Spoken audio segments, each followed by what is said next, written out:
ஆன்மீக ஜோதிட அன்பர்களுக்கு மோசஸின் இனிய வணக்கங்கள். ஸோ இன்னைக்கு நம்ம பார்க்க போது பார்த்தீங்கன்னா மாசி மாத பலன்கள் தான் பார்க்க போகிறோம். ஏன்னா இந்த மாசி மாதம்னாவே பார்த்தீங்கன்னா ஆன்மீகத்துக்கு மிகுந்த உகந்த மாதம் சொல்லுவாங்க.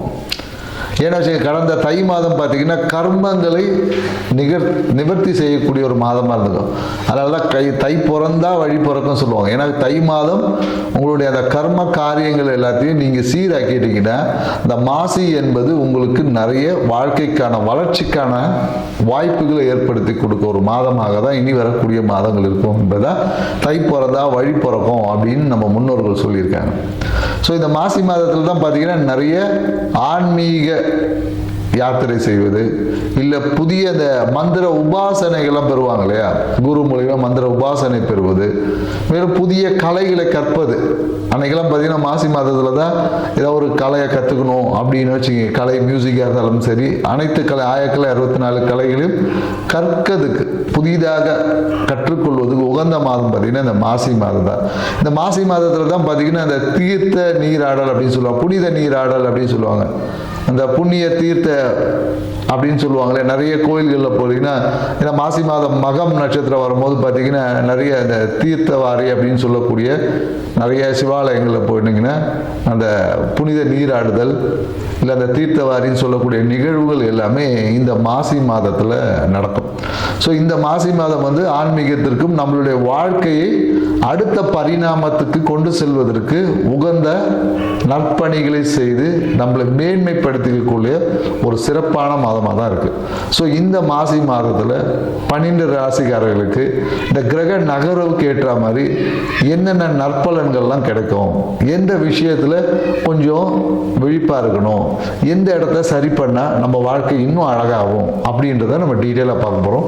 வாங்க வீடியோக்குள்ள போகிறோம். கன்னி ராசி அன்பர்களுக்கு இந்த மாசி மாத பலன் எப்படி இருக்குன்னு தான் பாருங்க. ஏன்னா இந்த எப்போதும் பார்த்தீங்கன்னா கன்னி ராசிக்கு வந்து தொழிலில் மிகப்பெரிய ஒரு உச்சத்தை அடையணும், தொழிலில் மிகப்பெரிய ஒரு லாபத்தை அடையணும் அப்படி என்பதில் அதிக முனைப்பு காட்டக்கூடிய ராசியை பார்த்தீங்கன்னா இந்த கன்னி ராசிகள். ஏன்னா இதுவே வந்து சிபிஐ ராசின்னு தான் சொல்ல முடியும்.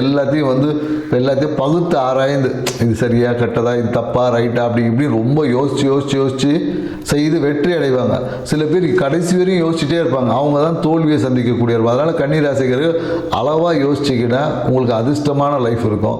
அதிகமாக யோசிச்சிங்கன்னா அதுவே உங்களுக்கு பிரச்சனை ஆகிடும். இந்த ஒரு விஷயத்தை மட்டும் நீங்கள் புரிஞ்சுக்கோங்க. ஸோ இந்த மாசி மாதம் பார்த்தீங்கன்னா நீங்கள் எடுத்த எல்லா விஷயங்களிலும் ஒரு சிறிய தடை தாமதங்கள் வரலாம்.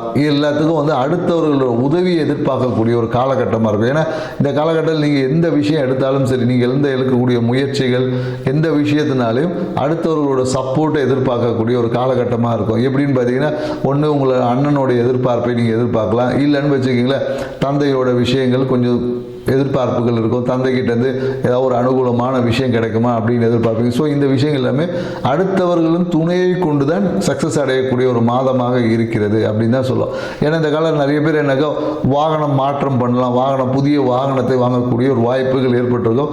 அதுக்கு பார்த்தீங்கன்னா ஒரு கடன் அப்ளை பண்ணியிருப்பேன், அந்த கடன் பார்த்தீங்கன்னா கொஞ்சம் டிலே ஆகி கிடக்கும். ஏன்னா இந்த டாக்குமெண்ட் சரியில்லை, டேக்ஸில் கொஞ்சம் கம்மியாக இருக்குது அப்படின்னு சொல்லிட்டு நீங்கள் எதிர்பார்த்த அமௌண்ட்டுகளில் கொஞ்சம் குறைவாக தான் சேங்ஷன் ஆகக்கூடிய வாய்ப்பு இருக்குது. நிறைய பேர் இந்த காலத்தில் வாகனம் அந்த விஷயத்துக்கு கூட புதிய வாகனத்தை வாங்குவாங்க. மேலும் என்னென்னாக்கா வீடு கட்டக்கூடிய எடுத்த முயற்சிகள் ஏதாவது எடுக்கலாமா, கடன் வாங்கி வீடு கட்டலாமா அப்படின்ற ஒரு எண்ணம் இந்த காலகட்டத்தில் புதுசாக உதயமாகும் அப்படின்னு சொல்லலாம். ஏன்னா இந்த காலத்தில் அப்பாக்காக எடுத்த முயற்சிகள் பார்த்தீங்கன்னா ஒரு சிறிய தடை இருக்கும். அப்பாக்காக எடுத்த முயற்சி பார்த்தீங்கன்னா ஏதாவது அப்பாவுக்கு ஒரு அழுத்தமாக இருக்கும். அப்பாவுடைய மருத்துவ சிகிச்சைக்காக நீங்கள் ஒரு முயற்சி எடுக்கிறீங்க, அப்பாவுடைய மருத்துவ தேவைக்காக ஒரு விஷயம் எடுக்கும்போது அதில் ஒரு குழப்பம் வந்து வரும். இந்த ஹாஸ்பிட்டலுக்கு போகலாமா, இல்லை அலோபதி போகலாமா, இல்லை சித்தா போகலாமா அப்படின்ற ஒரு கன்ஃபியூஷன் வந்து இருக்கும். ஏன்னா ரெண்டு சைட்லையுமே உங்களுக்கு தெரிந்த நபர்கள் இருப்பாங்களே, எந்த முடிவு எடுப்பது என்பது ஒரு குழப்பங்கள் ஏற்படும். ஸோ அதனால் என்னென்னாக்கா அந்த எதிர்பார்த்த ஒத்துழைப்பு என்பது கிடைக்காது. சில நேரத்தில் அப்பாவே பார்த்தீங்கன்னா தடை பண்ணுவார். நான் இப்போ எல்லாம் தேய்ச்சி முடிவு பண்ணும்போது இல்லை நான் ஹாஸ்பிட்டல்லாம் வரமாட்டேன், நான் இங்கே தான் போவேன்னு சொல்லி அவர் ஒரு புதுசாக ஒன்று சொல்லுவார். அப்போ என்னென்னாக்கா அதனால் ஒரு சிறிய ஒரு மன அழுத்தங்கள் இந்த காலகட்டத்தில் கன்னிராசிக்காரர்களுக்கு ஏற்படுமானா கண்டிப்பாக ஏற்படும்.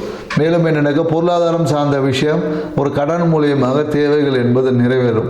அப்படி கடன்லாம் இல்லைங்க, எங்கிட்ட எக்ஸஸாகவே காசு இருக்குன்னு ஏதாவது தேவையில்லாம நோய் வந்துடும். அதனால் என்னென்னாக்கா இந்த மாசி மாதம் சும்மா அவங்க தெரிஞ்சவங்ககிட்ட ஒரு 1000 ரூபா கடன் வாங்கிங்க, அதுவே உங்களுக்கு ஒரு பரிகாரமாக அமையுமானா கண்டிப்பாக அமையும். ஏன்னா 7 இருக்கக்கூடிய சனி பகவான் உங்களை பார்க்குற நீங்கள் எல்லாத்தையும் வேகமாக செய்யணும்னு எதிர்பார்த்தாலும் இருந்தாலும் சூழ்நிலைகள் எல்லாமே ரொம்ப ஸ்லோவாக தான் நடக்கும். நீங்கள் போய் நிற்பீங்க, அன்றைக்கி நீங்கள் ஒரு விஷயத்துக்காக ஒரு முயற்சி எடுத்து போய் அங்கே போய் 10 மணிக்கு நிற்கிறீங்கன்னா அன்றைக்கின்னு பார்த்தா ஒரு லீவ் போட்டிருப்போம். இல்லை சார் அவர் லீவ் போட்டார், நீங்கள் நாளைக்கு வாங்க அப்படின்னு சொல்லுவாங்க. ஸோ இந்த மாதிரி ஏதாவது ஒரு சூழ்நிலைகளால் சிறிய சிறிய தடை தாமதங்கள் வரலாம். அதே போல் என்னங்க, நண்பர்களோடு சேர்ந்து புதிய தொழில் வாய்ப்புகள் செய்வது, மனைவி பேரில் ஒரு தொழில் தொடங்கலாம்ன்ற ஒரு எண்ணம் எல்லாமே நிறைய கன்னிராசிக்காரர்கள் இந்த காலத்தில் இருக்கும். மனைவி பேரில் புதிய தொழில் தொடங்கக்கூடிய வாய்ப்பு இருக்கும், இல்லை மனைவி பேரில் ஒரு அசட் வாங்கக்கூடிய வாய்ப்பு இருக்கும். அதனாலே ஒரு அழுத்தம் வரும். ஏன்னா இப்போ இந்த காலத்தில் என்னென்னாக்கா கன்னிராசிக்காரர்கள் அவங்க பேரில் இடம் வாங்கினா ஒரு பிரச்சனை இடம். அதனால் என்னென்னாக்கா பினாமி ஆக்ட் மாதிரி ஒரு மனைவி பேரில் சொத்து சேர்க்கக்கூடிய ஒரு வாய்ப்புகள் இந்த காலத்தில். சில பேர் நண்பர்கள் பேரில் ஒரு சொத்துக்களை அமைச்சு கொடுப்பாங்க. ஸோ அந்த மாதிரி அதனால் அந்த யார் பேரில் வாங்குறதுன்ற குழப்பம் கூட கன்னிராசிகள். இதெல்லாம் சேர்ந்துதான் ஒரு மன அழுத்தம் என்பது கன்னிராசிக்காரர்களுக்கு இந்த காலங்களில் மன அழுத்தம். பார்த்தீங்கன்னா திடீர்னு ஒரு முயற்சி எடுப்பேன், அதனால் பார்த்தீங்கன்னா ஒரு பிரச்சனை இருக்கும். எங்கேயோ ஒரு இடத்துல ஒரு ஜாமீன் கையெழுத்து போட்டு ஒருத்தருக்கு ஒருத்தருக்கு கொடுங்க கேரண்டி கையெழுத்து போட்டிருப்பாங்க. இந்த காலகட்டத்தில் பார்த்தீங்கன்னா அவர் கட்டலைன்னு சொல்லிட்டு சில நெருக்கடிகள் வரும்.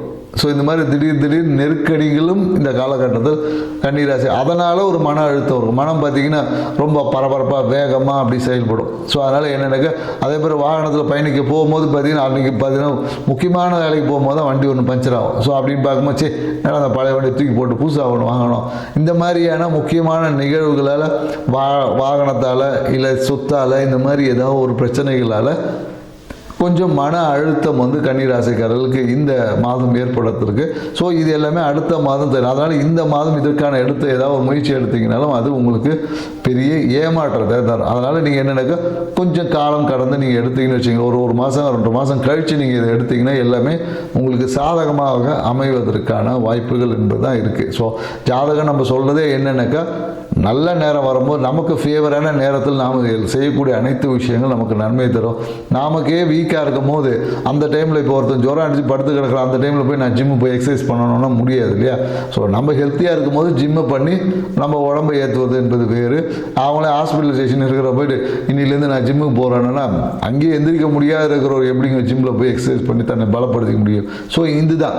ஸோ அப்போ என்னென்னாக்க நம்மளுடைய அதாவது ஜோதிடம் என்ன சொல்லுதுன்னா, நம்மளை சுற்றியுள்ள நிகழ்வுகள் நமக்கு ஒரு முரணாக இருக்குது. அந்த காலகட்டத்தில் நாம் அமைதியாக கடந்து போய் இருக்கிற வேலையை பார்த்தா போதும். இல்லை நமக்கு சுற்றி இருக்கிற சூழல்கள் நமக்கு சாதகமாக இருக்குது, அந்த டைமில் நீங்கள் எந்த முயற்சி எடுத்தாலும் விரைவாக பதில் கிடைக்கும், சக்ஸஸும் ஆகிறதுக்கு வழிவகைகள் பிறக்கும். ஸோ இதுதான் நம்மளுடைய ஜோதிடத்தை பாருங்கள். ஜோதிடத்தோட முக்கியத்துவம் இதுதான் என்பதை நீங்கள் உணர்ந்து உங்கள் ஜோதிடத்தை செஞ்சீங்கன்னு வச்சுக்கீங்களேன், கண்டிப்பாக இந்த மாசி மாதம் உங்கள் வாழ்க்கையில் பல அற்புதங்களை நிகழ்த்துவதற்கான தயாரிப்புக்கான ஒரு மாதமாக இருக்கும்ன்றதுல எந்த மாற்றம் இல்லை. செஞ்சு பாருங்கள். நன்றி, வணக்கம்.